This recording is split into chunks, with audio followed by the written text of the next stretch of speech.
Welcome to Kathryn Raaker's World. Innovation, culture, adventure, fashion and health, artists, destinations, traditions.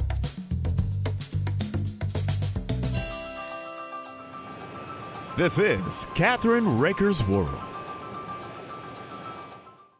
Hi, this is Kathryn Raaker of Kathryn Raaker's World, and I'm really very excited about having today with us Suzanne Dufore. She works for the Next Insurance Company, but prior to that, she was in research for over 25 years. She owned her own small consultancy company doing research, and then in March 2020, she went to work for Next Insurance. And so we are going to be talking about a survey today that she just recently completed.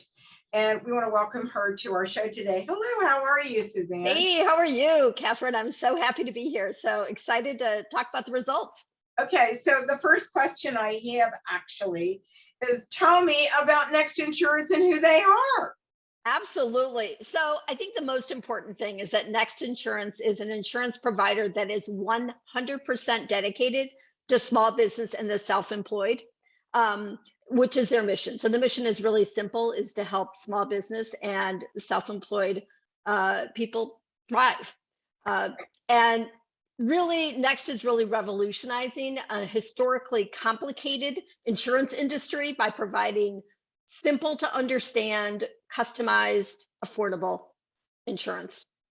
Small business, it's unique insurance for a small business. They often actually need things like certificates of insurance in order to even get the next job, in order to rent the building, in order to sell their product.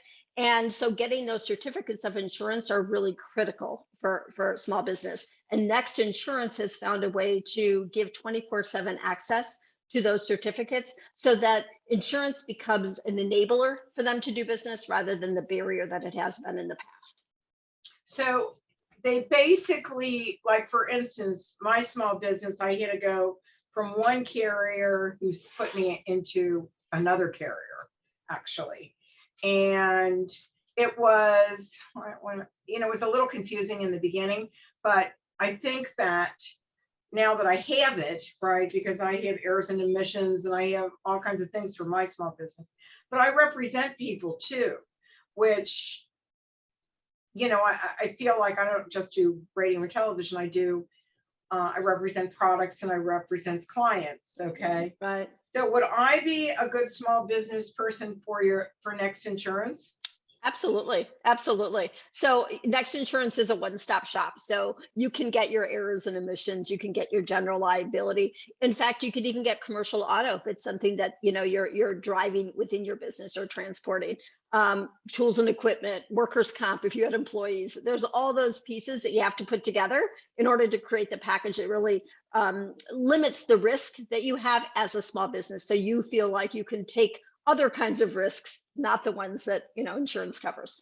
So it's an enabler. It's a positive way that this industry, that Next really is changing things so that you could do things like you do. I mean, look what we're doing here, doing interviews like this. It's all about trying to figure out how do we have technology help us do the stuff that we need to do.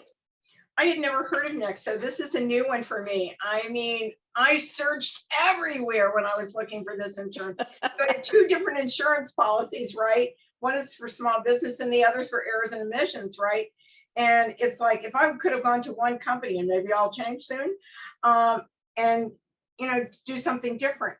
Now you did a survey for small business, and tell me a little bit about the survey and who was part of it and what was your motivation behind conducting it? Absolutely. First of all, owning a small business, as you know, it's incredibly challenging. Forget the pandemic. It's challenging without the pandemic. And then you put in the pandemic and obviously small business was one of the most impacted industries. And so, at Next, we did what we could do. We did things like lowered premiums during the pandemic to help small businesses. We hired small businesses to actually help us create a built by business advertising campaign for us. But we also knew there was so much more that we could do in order to really help small business. The one thing that we have learned about our customer, and I talk to them day in and day out, is the fact that they're an incredibly connected community and they really help each other. And that's like a really, really warms your heart in a lot of ways of listening to these businesses. So we decided what's better way during the pandemic is to really give them a voice, a way to share their thoughts and share their experiences with other small businesses or people that were thinking about starting a small business. So 18 months into the pandemic, just as businesses were, I hate to say getting back to normal, but starting to open up and starting to do business again in more in-person ways, we decided to create this, to start this survey and find a way to really talk to customers about what is it that they did to start their business, how did they, survive the pandemic, and what are they doing looking forward. So in April of this year, Next commissioned Wiser Feedback, which is a marketing research leading provider, to conduct a survey of 500 plus American small businesses, looking across age and gender and industries and geography, to really understand what they've experienced and how they built their business. And so we were looking for really information to really help other business owners learn from both mistakes as well as positive things that happen with small businesses so that they could help each other.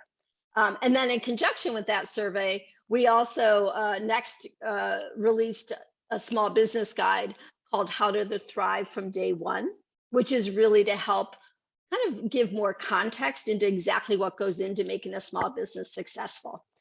We collaborated with other small business providers such as Bluevine, Wave, Gusto to really gather tips and best practices, and then this advice from small business owners themselves to really give entrepreneurship, really kind of keep it alive and give them new ideas of how to really do that well. Well, that's pretty exciting because I really wish I would have had them in the very beginning, because when I first started this whole thing, many years ago, I knew I needed to get business insurance. But then like I said, when I went on radio and television, I knew that I had to do something to protect myself. And that was the hard part, finding a company that was going to do errors and omissions. And there weren't that many companies out there that were doing it. So how long has Next been around? About 4 years. Yeah, 4 years, but it's grown to over 250,000 businesses insured, and it's just continuing to grow. Yeah, it's fabulous. And it's, during the pandemic, I have to say, in the job that I do, which is talking to customers all the time, it was a really interesting way to dive deep and to really empathize with what people were going through. There were businesses that were thriving and creating their business as part of that. And there were also people that were hurting and really trying to find a way to pivot their business. And really hearing that really put the human side of the pandemic right in front of me, and really changed who I am because of it. That's good. I think that's exciting, actually. The funny thing is that I learned a lot from the pandemic. I had COVID. And unfortunately, I was good. I didn't have to go on a ventilator, didn't have to go in the hospital. Oh, that's great. I lost 11 pounds, which I regained. I didn't need to. Bummer. Yeah. But the funny thing is that people I noticed during the pandemic, and I have a referral organization as well, and have done it for years. And I was amazed at how everybody stayed together and worked with each other, even dealing with, getting a loan from the Small Business Administration or doing whatever. And it made my heart swell because they were so sweet about helping each other. And it really did work, because I have authors that have LLC. I have everything. It's crazy. Does that make sense? Absolutely. And that's really what it is that, I mean, because I too, like you, got small business insurance before I ever worked for Next. I had to go through that process and try to understand it. And I think breaking it down to make it so that people can understand it, and helping them customize, because small businesses look all really different from each other. So while they all connect, there are so many nuances, and making sure that the insurance is truly designed to protect what they need to protect is what's really critical. And that's why having an insurance company that's 100% dedicated to small business and the self-employed is really unique about Next, as opposed to a large insurance company that also serves this audience. It really is our focus, and that makes a difference. I was just going to say the thing about helping others. I have to tell you, I even talked to a grocery store owner who took his time to help people apply to the PPP loans, because it was just out of the goodness of his heart, because he wanted to help his community figure it out. And so those are the kinds of stories that I started hearing, that it's just really amazing, the connection in the community that happened during the pandemic to really help each other. Well, I want to do one thing here, if you don't mind. I want you to, if you don't mind, giving your website, because we need to take a short break for our Of course. sponsors. Of course. The website is nextinsurance.com. Nextinsurance.com. And we'll be right back with our guest today, Suzanne Dufore, and Next Insurance. We'll be right back. Wonderful.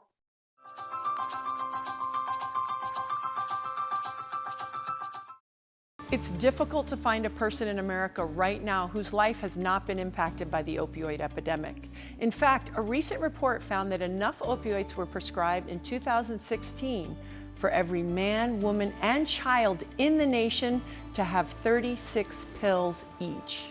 Addiction is taking a toll on millions of lives across America, but together we can reduce the devastation and work to end addiction.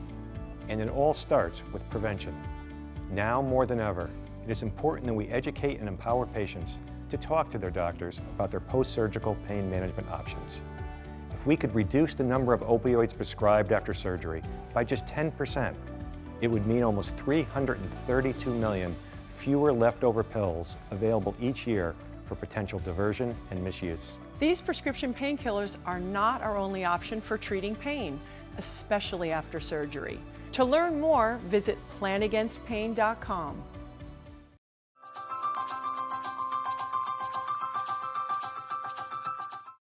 We're back on Kathryn Raaker's World with Suzanne Dufore of the Next Insurance Company. We're talking about the wonderful survey that they did and how they are only a one-stop shop for all small businesses and the sole proprietor, whatever. Am I correct?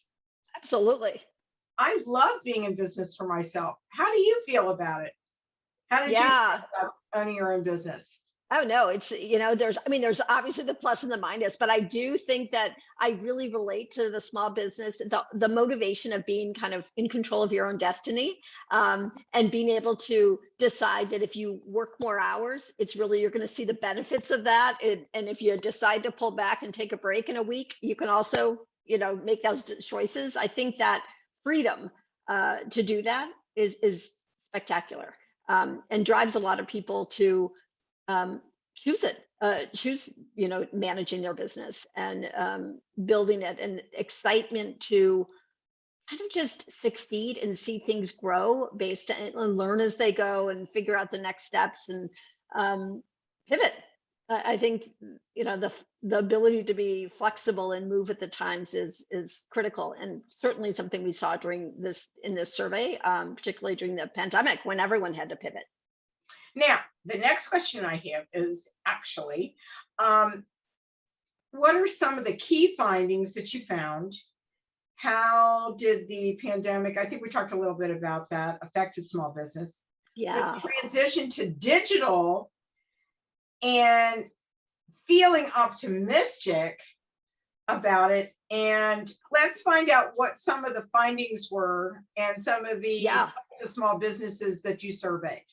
Right. So let me tell you just a couple of the things that I think are really interesting. First of all, 44% of the survey respondents said that they were experiencing a loss, which is not unexpected, but certainly something to think about. That's a lot of numbers. But there were differences with age groups. So whereas 1 in 2 of Gen X and baby boomers experienced a loss, just 34% of millennials and 17% of Gen Z.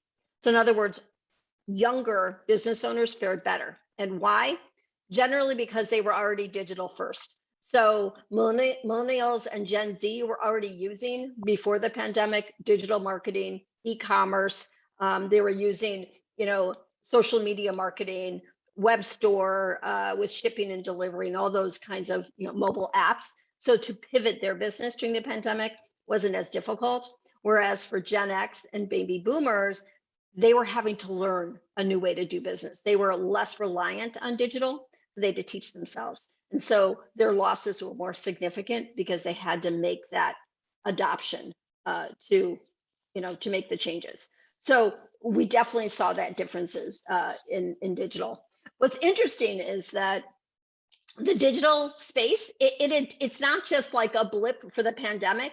These businesses predict that their business will continue to use digital as a way to actually generate sales. In fact, the majority of them, more than half surveyed, expect that more than half of their sales will happen, in 2022 will happen online.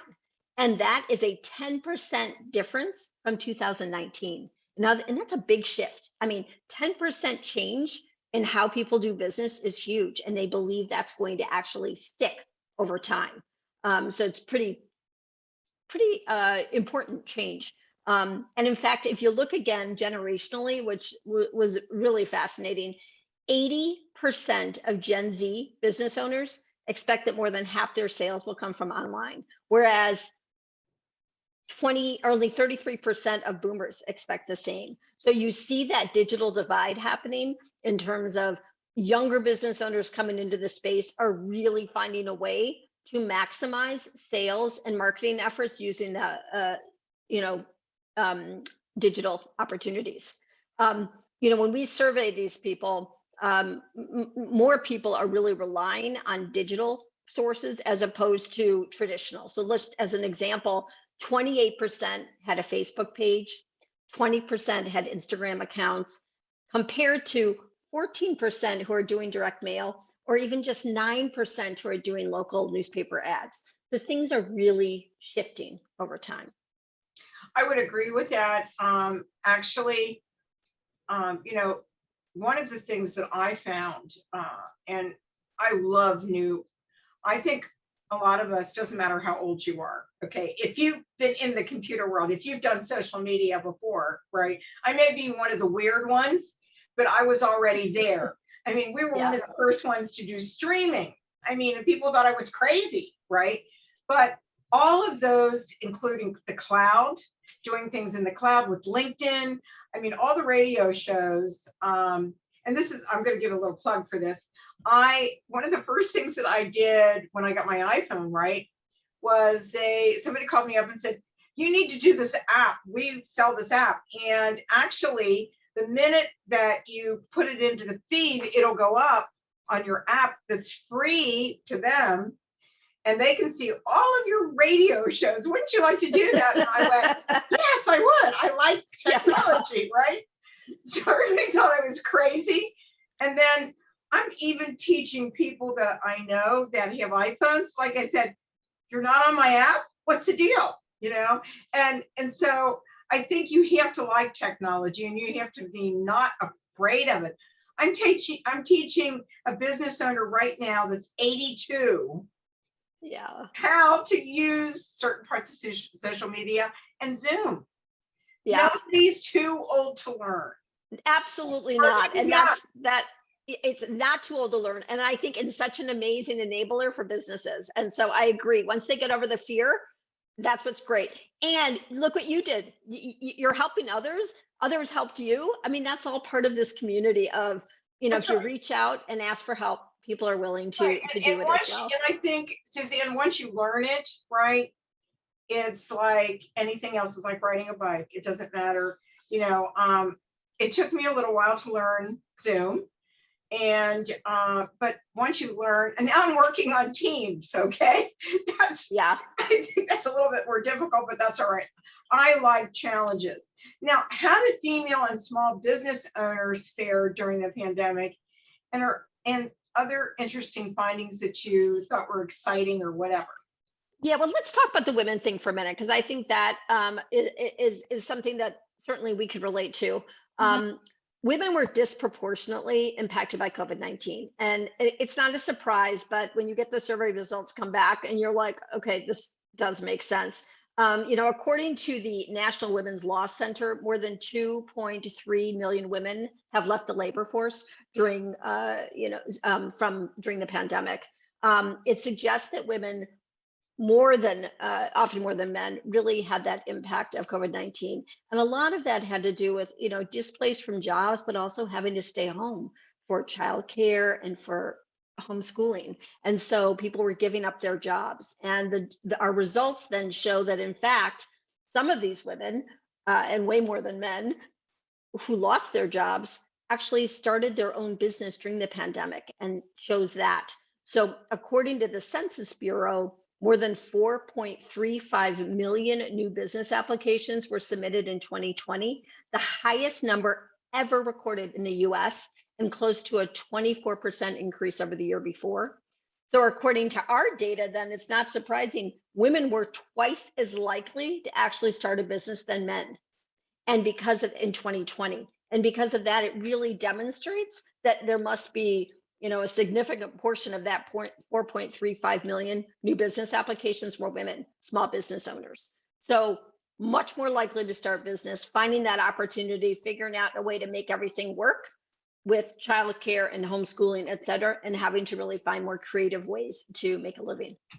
Well, I think that's pretty exciting because, well, I think that we juggle a lot of things. Yeah. I think women do. I mean, we're great networkers. I mean, from hair to whatever, you know what I mean?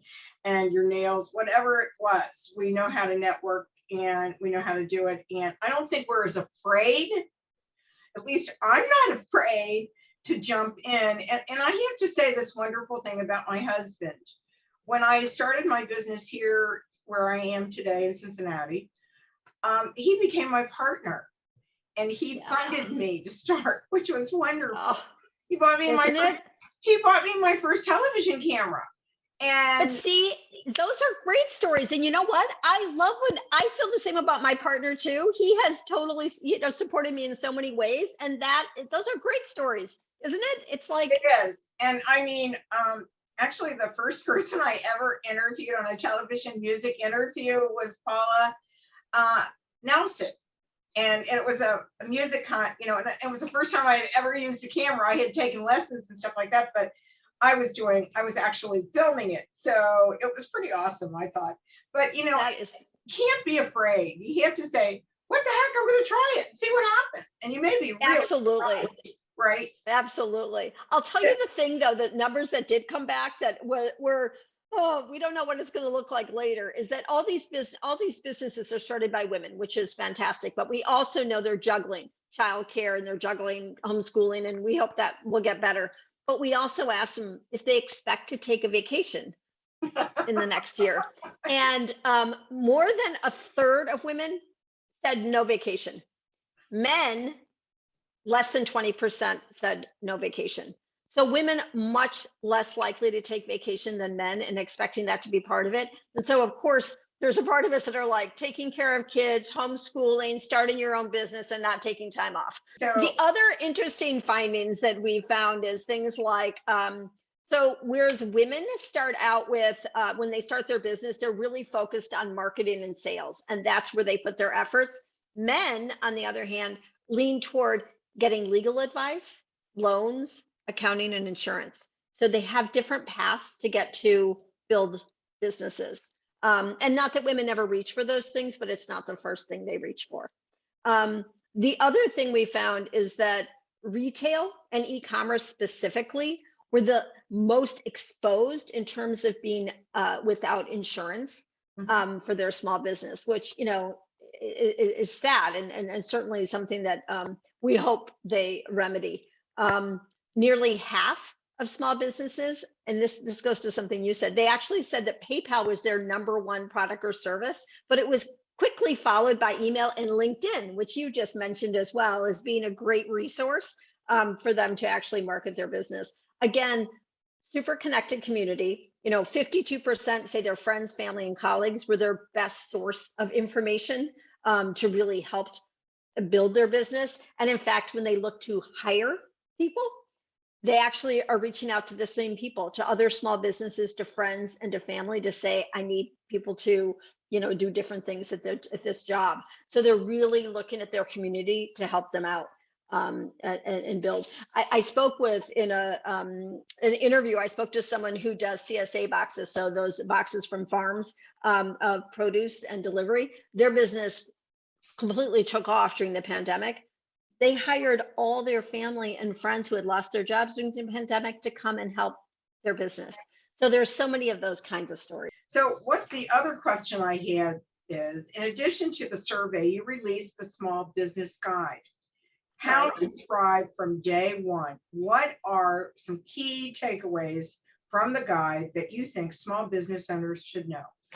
Well, first of all, it's filled to the brim with actionable results, advice, and best practices. That's, there's so much there, but it has things that are challenges. It talks about things like insights on taxes and loans and insurance. And it's really helpful insights on trying to get through those most important and truly challenging issues when starting a business.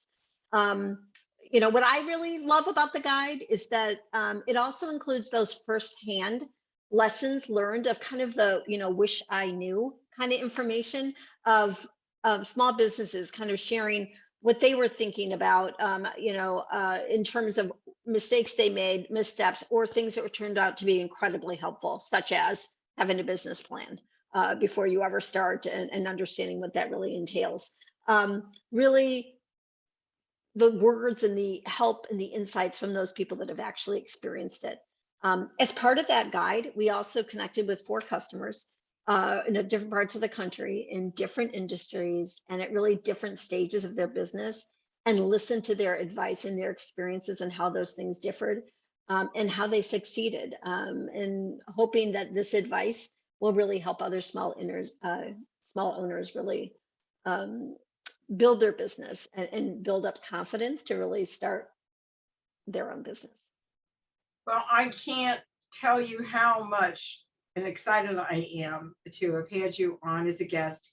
The information that you've given is really one of the best I've heard in a long time, especially for new businesses that come to me all the time and say, I want to start a business. I want to do this. Doesn't matter if it's female or male. I have more females that are looking. And like you said, they're not afraid of marketing. That's what I love. And that's what I am, a marketing person. And so anyhow, if people want to get a hold of you or they want to get a hold of the survey, where do they go? Well, they can reach out to me at Suzanne.Dufore, Dufore, at nextinsurance.com. The website is www.nextinsurance.com. And that's NEXT, right? Correct. In other words, get going, get next. I can't thank you enough for everything today. It's been a pleasure. Thank you. Lovely talking to you. It's been really fun. Thank you so much. I love hearing your small business story. I just love your energy. So thank you so much for having me. Thank you so much. I really enjoyed it myself. And, I really want to learn more about Next because I may change shortly. Awesome. Fantastic. We'll see you next time on Kathryn Raaker's World. Don't forget to go to our website at kathrynraakersworld.com or letsjusttalkradio.com. We'll see you soon.